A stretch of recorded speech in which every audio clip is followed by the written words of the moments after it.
So imagine this. The Roman Empire, the great unifier, has collapsed.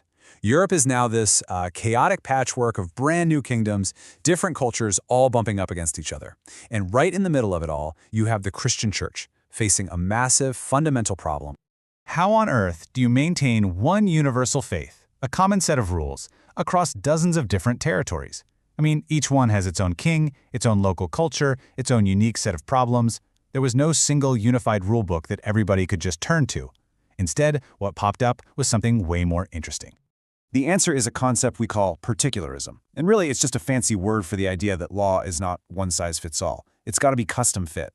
It's what you get when you try to blend the memory of old Roman law with new Germanic traditions and Christian beliefs, but you do it in wildly different environments. I mean, think about it. The kind of law that works for a stable, powerful empire is just not going to work for a tiny kingdom that's constantly under attack. Okay, so to really see this in action, let's look at two places that are polar opposites: the incredibly powerful Byzantine Empire in the East and the Church in North Africa, which was basically in a permanent state of crisis under Vandal rule.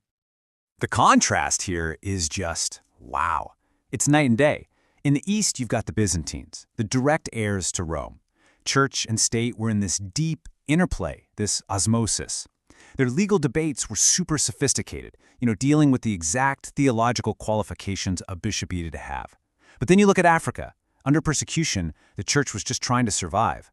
Their laws were about the basics, like, okay, how do we bring people back into the community after they caved under pressure?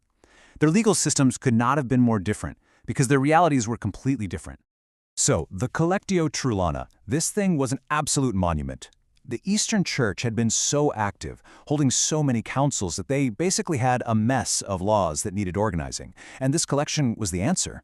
It was this massive, incredibly well-organized code that became the blueprint, the matrix, for Byzantine law for centuries to come. It was the product of a stable, confident, and very legally minded culture. And this quote, this just says it all about the other extreme. In North Africa, under the brutal and exploitative rule of the Vandals, the church wasn't thriving. It was just trying to subsist. Their most important legal text, the Breviatio Canonum, wasn't some grand systematic code. No way. It was a summary, a summarium, a field manual with the absolute bare minimum written in the simplest grammar possible, so that a community that was beaten down could still understand the basic rules for survival.